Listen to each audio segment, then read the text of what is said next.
Hey there, my name is Alex, I am the Silver Mont.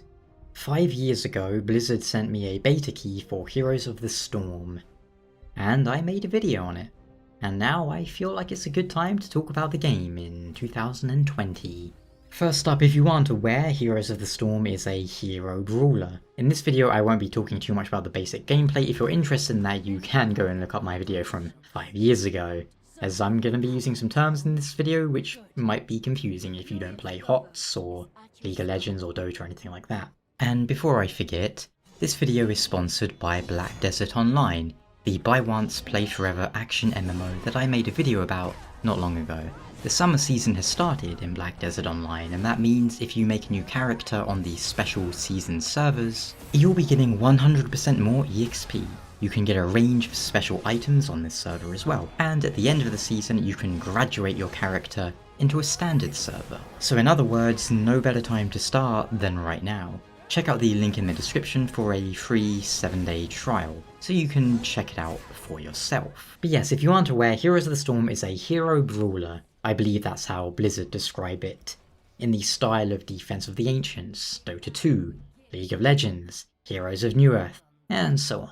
Characters from across various Blizzard properties, Warcraft, Starcraft, Diablo, Overwatch, and so forth, fight in teams against each other. Back in 2015 I had very little experience with the genre, but for whatever reason I ended up getting quite into HOTS, and I've since played, well, I don't know how many hours, but a decent amount. I'm around level 600 in the game, for example.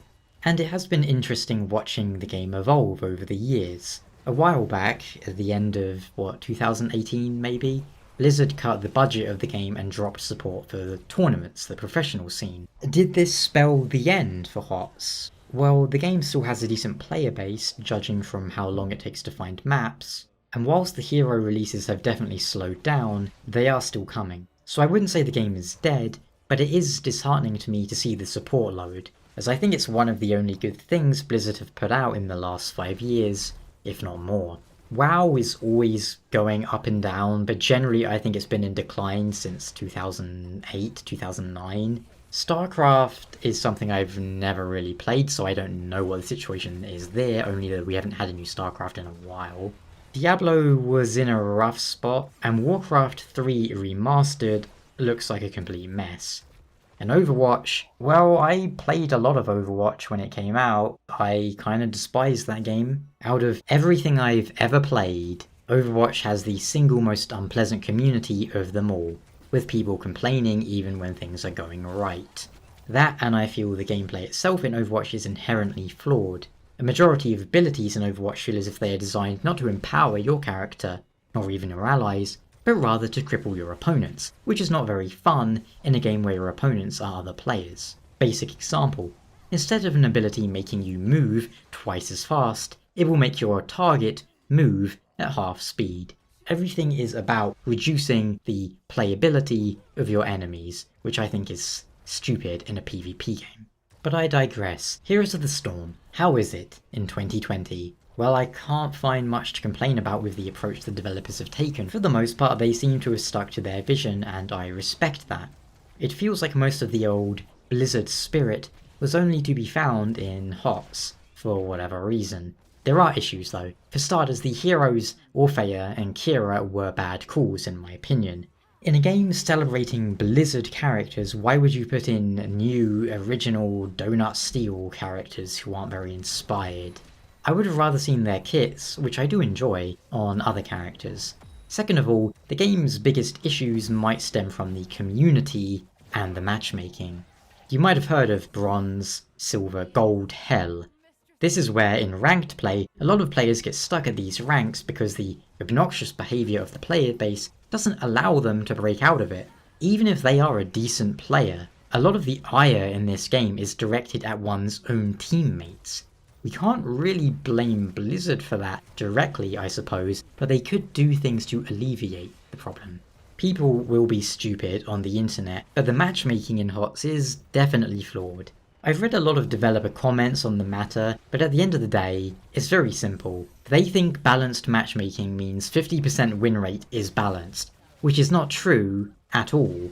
but in general you'll see very insane matchmaking going on in the game, such as a team of several people who are all level 1000, level 3000 versus a team of people who are like level 10. That mismatch is very bizarre for starters. Blizzard don't do enough to educate players, and a big part of this is the inclusion of quick match, wherein team composition is ignored entirely. You aren't really playing the real game. You're doing the equivalent of playing chess with no pawns and only knights. One smart move would be to remove quick match from the game entirely and just have unranked be the new quick match. And for people who just want to play a specific hero, let them do it in versus AI or whatever.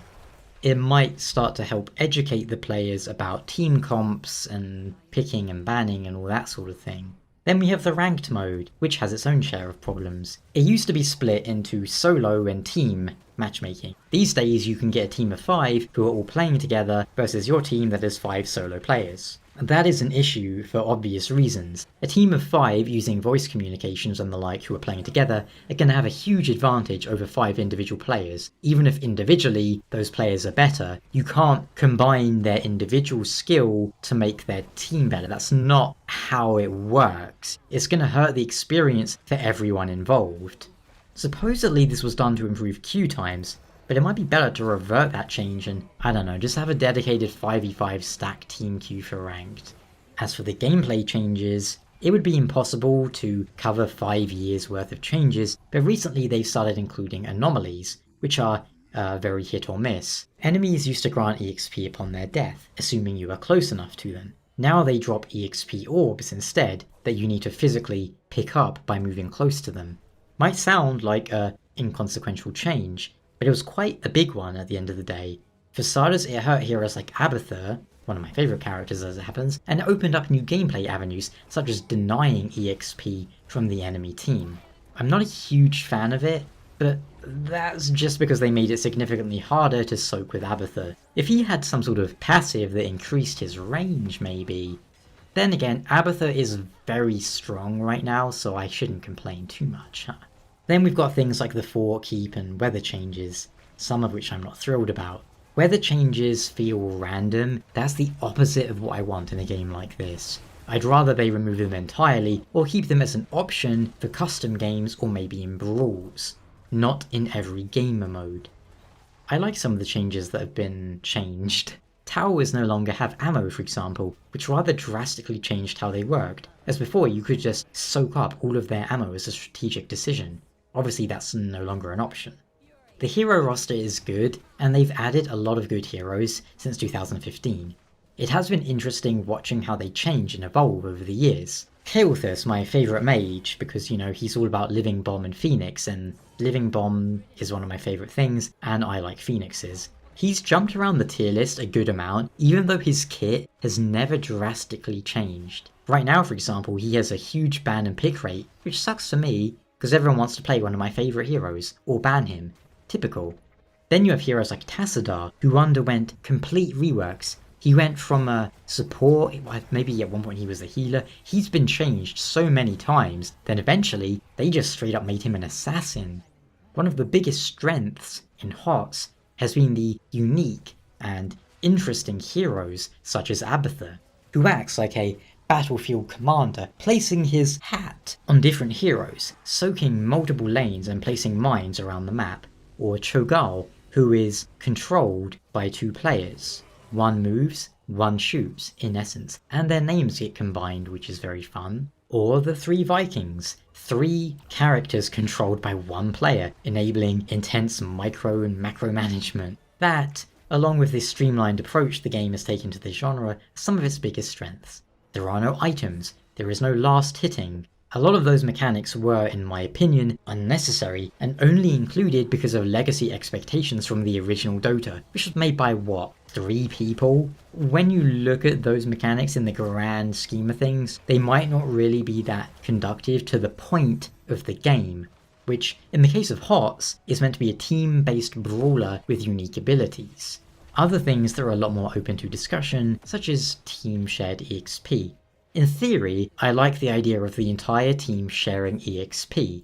but it can be bad at times. It means that one player on the team isn't able to get ahead of the others and assist or carry them as much as they might otherwise. That mindset of all being together works in some instances. If you are always playing with a team of like all your friends or whatever, it's great. When you're largely playing with random people though, and everyone on the team wants to be a solo hero, in those situations, it would be nice if individual effort counted more. It would mean a good player can carry his bad teammates. The game has a very fair economy. Heroes come out costing 15,000 gold, after a week or two they go down to 10,000, which isn't too hard to get. Every day you get a quest that's easy to complete and will reward you anywhere from 200 to 800 gold, and every time you level up a hero you get a loot chest that has a bunch of cosmetics inside. Every time you get a hero to like level 5, they get 500 gold. Oh, and loot chests can have heroes in as well. You then have shards, and when you get a duplicate item from a chest, it gives you shards instead, and you can use these shards to make specific cosmetics. You can buy specific ones. And then you have gems, which are the premium currency that you'll get infrequently in-game, like every 25 levels or every 50 levels, something like that. All in all, I think it's very fair. You can get pretty much everything you'd want without needing to ever spend money, which is always nice in a free-to-play game. Maybe it wasn't profitable for Blizzard though, I don't know. As for things I'd like to see in HOTS going forward, well for starters, I don't even know how, but something to emphasize players being more polite and just not douches would be good. Maybe let us commend players for their teamwork or their manners, which will reward them with gold or something. I don't know. One of the most attractive aspects of a title like Heroes of the Storm would be interaction of heroes from different worlds. It is one thing that Smash Bros. Lost out on in recent years. It's entertaining to watch these characters engage with each other. HOTS would benefit from more character-specific interactions. Maybe even some sort of adventure or story mode. Probably a long shot now considering the game's in long-term support phase. But think of it like a visual novel, like the adventure story mode in games like BlazBlue, with gameplay breaking up the story bits. The idea is just to have the characters interacting with each other in entertaining ways. You wouldn't even necessarily need voice acting, just have it as text. It's fine. Blizz, I'd offer to write some of it for you, but then I don't really know much about your characters outside of Warcraft and Diablo, unfortunately. I don't really know anything about StarCraft and I don't care about Overwatch. Still, it would have been a great idea, as it could have been an ongoing story that's expanded a little bit with every major patch, and it would have been another reason to keep people coming back. And you know, you could give them little rewards in the story too. All in all though, Heroes of the Storm is still my favourite Dota clone. Frustrating as the game can be at times, thanks to other players, I think it has definite advantages over things like Dota 2 or League of Legends. It's a shame Blizzard seemed to have Overwatch as a higher priority, when that game is far less interesting and full of nonsense gameplay and uninspired bland heroes.